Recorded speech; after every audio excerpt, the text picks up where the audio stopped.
Hello అండి అందరికీ. మీ అందరికీ తెలుసు కదా! రీసెంట్‌గా సీఎం చంద్రబాబు నాయుడు గారు దావోస్ పర్యటన వెళ్ళటం అయితే జరిగింది. దావోస్ పర్యటన వెళ్ళి అక్కడ కొంతమంది పారిశ్రామికవేత్తలతో మాట్లాడి ఎంఓయూలు కుదుర్చుకోకుండానే ఆయన ఏపీలో అడుగుపెట్టడం అయితే జరిగింది. అయితే ఈ యొక్క విషయంలో ఏపీకి ఏమైనా లాభం జరిగిందా అనే విషయాన్నయితే మనం మాట్లాడుకుందాం. ఇది పూర్తిగా రాజకీయాలతో ముడిపట్టకుండా ఓన్లీ మనం సొంతగా విశ్లేషణ అయితే చేద్దాం. వైసీపీ విమర్శలు పక్కన పెడితే మనం ఈ యొక్క పర్యటనతో ఏపీకి ఏమైనా లాభం జరిగిందా అనే విషయాలను అయితే మనం ఈ యొక్క వీడియోలో అయితే మాట్లాడుకుందాం.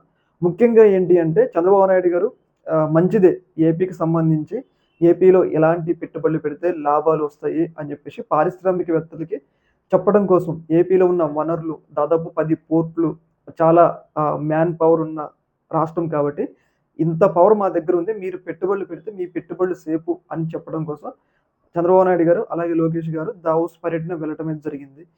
వెళ్ళి చెప్పారనమాట. మీరు పెట్టుబడులు పెడితే మీకు ఇన్ని అవకాశాలున్నాయి అని జెప్పేసి చెప్పడమే జరిగింది. కాపోతే వాళ్ళు మాత్రం ఎంఓయూలు కుదుర్చుకోవడానికి అంత ఆసక్తి చూపలేదనమాట. ఎందుకు అంటే ఒకళ్ళు పెట్టుబడులు పెట్టేటప్పుడు ఆల్రెడీ ఎస్టాబ్లిష్డ్ అయ్యి ఉన్న రాష్ట్రాల్లో పెట్టుబడులు పెట్టడానికి వాళ్ళు ఆసక్తి చూపుతారు. ఏదైతే తెలంగాణ గాని, మహారాష్ట్రలో గాని వాళ్ళు ఇప్పటికే వెల్ ఎస్టాబ్లిష్డ్. హైదరాబాద్ అలాగే ముంబై లాంటి ప్రాంతాలు. దాదాపు ముంబైలో 16,00,00,000 పెట్టుబడులు, అలాగే తెలంగాణ 1,78,000 పెట్టుబడులకి ఆకర్షించడమే జరిగింది. కాకపోతే ఏపీలో ఇప్పటివరకు ఒక రాజధాని లేదు కాబట్టి, ఇంకా పెట్టుబడులు పెట్టడానికి అంత ఏమంటారు? అలాంటి పరిస్థితులు ఇక్కడ లేవు కాబట్టి, మీరు ముందు ఏపీకి రండి.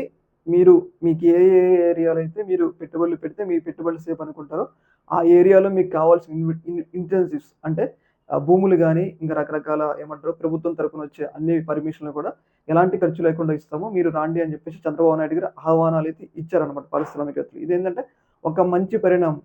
ఏపీకి ఇప్పుడు పారిశ్రామికవేత్తలు వస్తారు. వాళ్ళకి ఎక్కడైతే అనువున్న ప్లేస్‌లో ఉన్నారో, ఆ ప్లేస్‌లో మాట్లాడుకొని అక్కడ పెట్టుబడులు పెట్టడానికి అవకాశం ఉంది. ఏందంటే ప్రస్తుతానికి ఎంఓయూలు కుదుర్చుకోకపోయినా గానీ, ఇప్పుడు ఎవరైతే ఆహ్వానాలు పంపించారు గాబట్టి, వాళ్ళు వచ్చి మాట్లాడి పెట్టుబడులు పెట్టడానికి అవకాశం ఉంది. ఇది ఒక రకంగా ఏంటంటే ఒక మొదటి స్టెప్ లాంటిదనమాట. ముందస్తుగానే వచ్చి దాదాపు 7, 8 నెలలు అవుతుంది కాబట్టి, వాళ్ళకి తెలియజేశారు. ఏపీ అనే ఒక రాష్ట్రం ఉంది. ఆ రాష్ట్రంలో పెట్టుబడులు పెడితే మీ పెట్టుబడులకు సేఫు అని చెప్పేసి చంద్రబాబు నాయుడు గారు తెలియజేయడం అనేది జరిగింది. దానిలో భాగంగానే ఈ పర్యటన యొక్క ఔట్‌కమ్ అనేది మనకి తెలుస్తుంది. అంటే వైసీపీ విమర్శలు చేస్తా ఉంటది. ఏదైతే పెట్టుబడులు రాలేదు, ఒక్క రూపాయి కూడా తేలేదని. కాకపోతే అక్కడ పరిస్థితులు అనుకూలంగా ఉండాలి కదా! పెట్టుబడులు పెట్టడానికి. విమర్శలు పక్కన పెడితే ఒక గుడ్ స్టెప్ పడిందనైతే మనకైతే తెలుస్తుంది. ఈ యొక్క ఇష్యూ మీద మీ యొక్క అభిప్రాయం తెలియజేయండి. ఓకే. Thank you.